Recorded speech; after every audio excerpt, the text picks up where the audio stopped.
Hello guys, नमस्कार। मैं सुधाकर सिंह आप सभी से रेडियो का Sudhakar Singh education hub YouTube परिवार में हार्दिक वंदन, अभिनंदन और स्वागत करता हूं। Welcome to all of you. आप कैसे हैं? मैं उम्मीद करता हूं कि आप सारे लोग बेहतर होंगे और जहां भी होंगे, जैसे भी सिचुएशन में होंगे, आप अपनी पढ़ाई को लगातार एक स्मूथ वे में जारी किए होंगे। गाइज, आज मैं एक बात बोलना चाहूंगा कि हो चुका आगाज लड़का, अब युग बदलने की तैयारी है और जीत उसी की होगी जिसका संघर्ष जारी है। रक्त बहा कर तुम श्रृंगार करो, खामोश यहाँ तलवार नहीं, और तुम वंशज हो राणा के, हार तो कतई स्वीकार नहीं। गाइज, मैं एक बात बोलना चाहूंगा कि तुम तो मेरे माजी हो, जब तक तोड़ेंगे नहीं तब तक छोड़ेंगे नहीं। गाइज, हम लोगों को क्या करना है?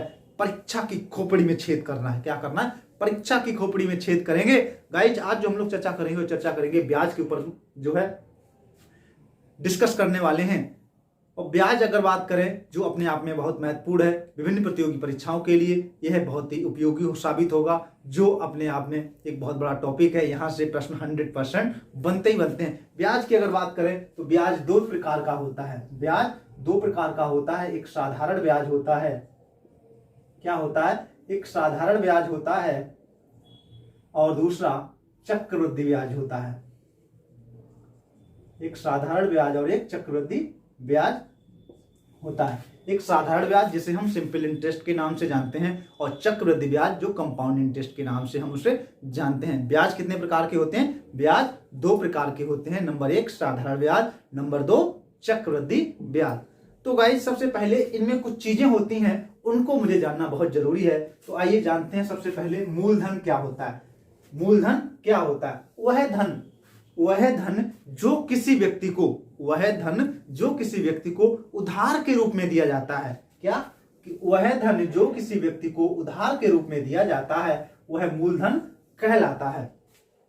वह धन जो किसी व्यक्ति को उधार के रूप में दिया जाता है, वह धन मूलधन कहलाता है, जिसे हम P से प्रदर्शित करते हैं, अर्थात प्रिंसिपल के नाम से जानते हैं।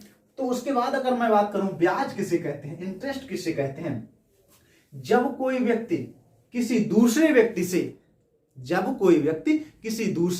से अथवा बैंक से धन उधार लेता है। क्या करता है? धन उधार लेता है। तो धन प्रयोग पर, जब वह धन उधार लेता है और उसका प्रयोग करता है, उसके बाद वह अतिरिक्त धन प्रयोग पर उसे अतिरिक्त धन देना पड़ता है, उसे ब्याज कहते हैं। अर्थात इंटरेस्ट कहते हैं। इसे I से प्रदर्शित करते हैं। उसके बाद अगर हम बात करें समय की, टाइम, जितने दिन के लिए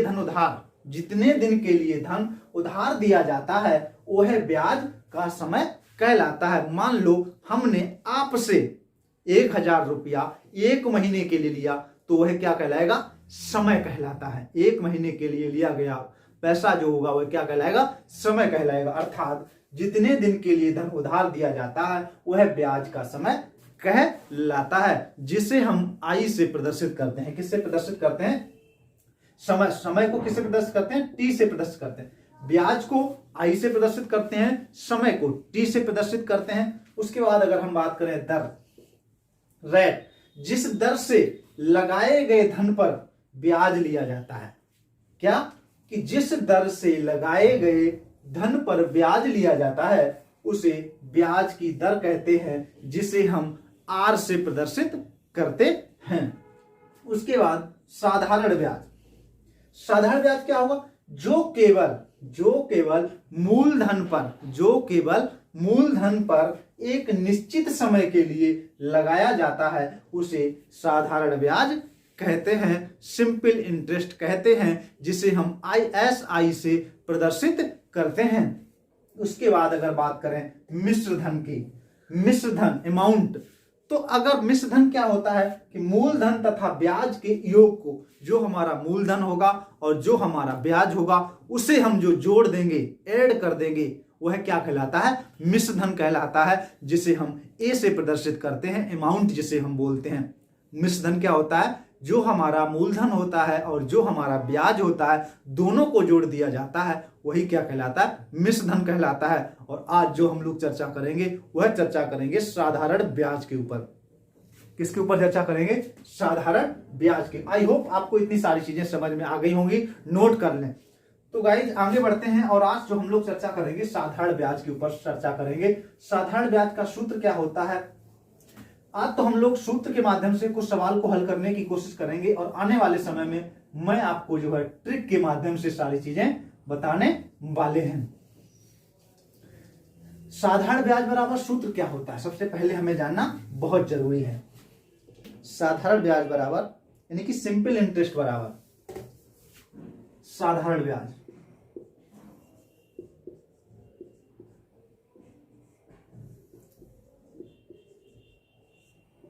बराबर क्या हो जाएगा।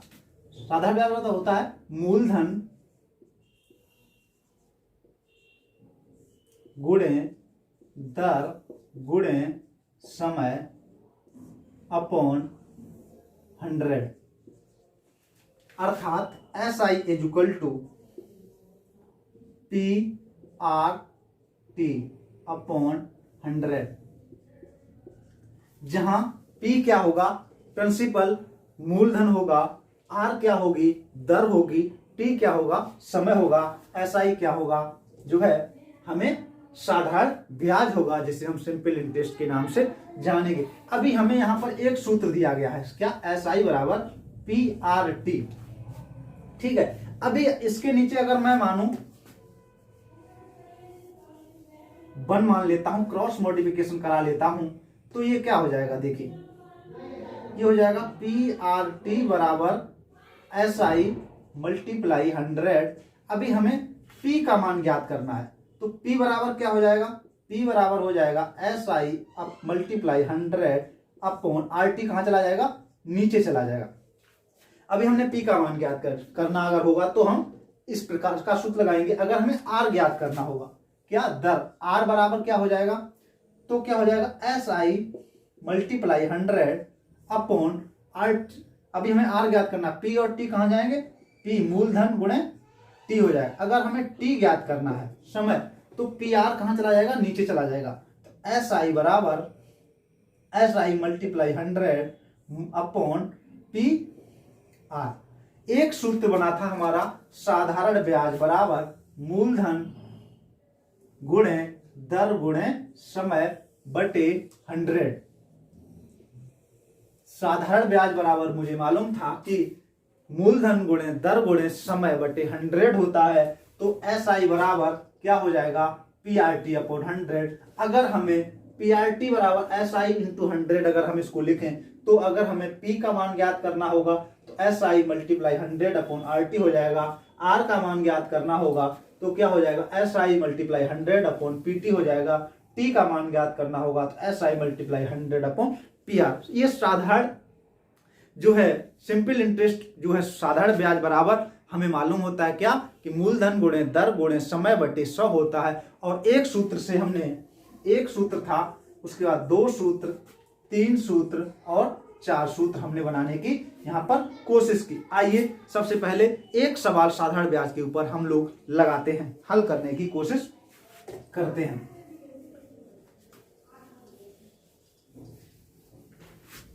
आई होप आपको इतनी बात समझ में आ गई होगी। आइए हम लोग एक सवाल लेते हैं कि 5000, क्वेश्चन नंबर 1 है, 5000 पर 10% वार्षिक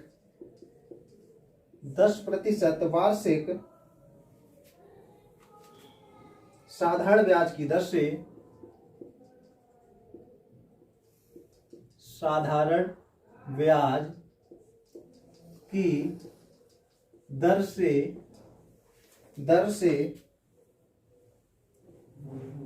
2 वर्ष का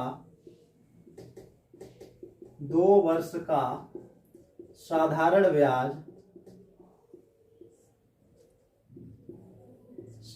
ब्याज कितना होगा। हमें 4 विकल्प दिए गए हैं। क्या क्या दिए गए हैं, 500 रुपये, उसके बाद 1000 रुपये, और उसके बाद 100 रुपये और 1200 रुपये। ठीक है, इतना दिया गया है। आइए, बता रहा है कि 5000 रुपये पर 10% वार्षिक साधारण ब्याज की दर से 2 वर्ष का साधारण ब्याज कितना होगा। तो हमें मालूम है P बराबर कितना दिया गया है, 5000 रुपये। अभी देखो, साधारण ब्याज बराबर सूत्र क्या होता है, साधारण ब्याज बराबर होता है मूलधन गुणे दर गुणे समय अपॉन 100 दिया रहता है। अभी हमें मालूम है मूलधन कितना दिया गया है, मूलधन दिया गया है P बराबर, यानी कि P बराबर दिया गया है 5000, गुणे दर कितनी दी गई है, 10% दी गई है, और समय कितना दिया गया है, 2 वर्ष दिया गया है, अपॉन 100 अगर हम करेंगे तो 1 जीरो से 1 जीरो कैंसिल, 1 जीरो से 1 जीरो कैंसिल, अर्थात 500 मल्टीप्लाई 2 अगर करेंगे तो 5 दूना 10, 2 पंचे 10, या 2 5 जा 10 और 2 जीरो, तो क्या हो जाएगा, 1000 रुपये हमारा उत्तर आ जाएगा।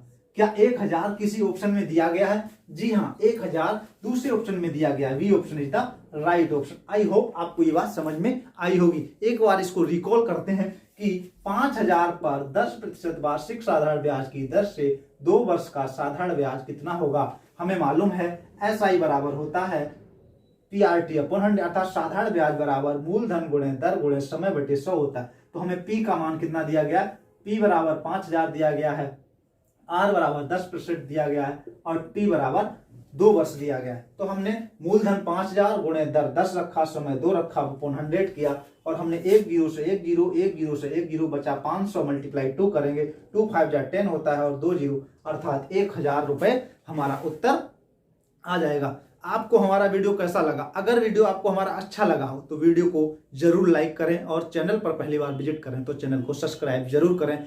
गाइज, अगले वीडियो में कल हम लोग पुनः फिर मुलाकात करते हैं, साधारण ब्याज के कुछ और प्रश्नों को हल करने की कोशिश करेंगे। तो आज मुझे आशा ही नहीं बल्कि मुझे पूर्ण विश्वास है कि आपको ये सारी चीजें समझ में जरूर आई होंगी। तो आज के लिए इतना ही, अगले वीडियो में हम लोग पुनः फिर मुलाकात करते हैं। तब तक के लिए नमस्कार, जय हिंद, जय भारत।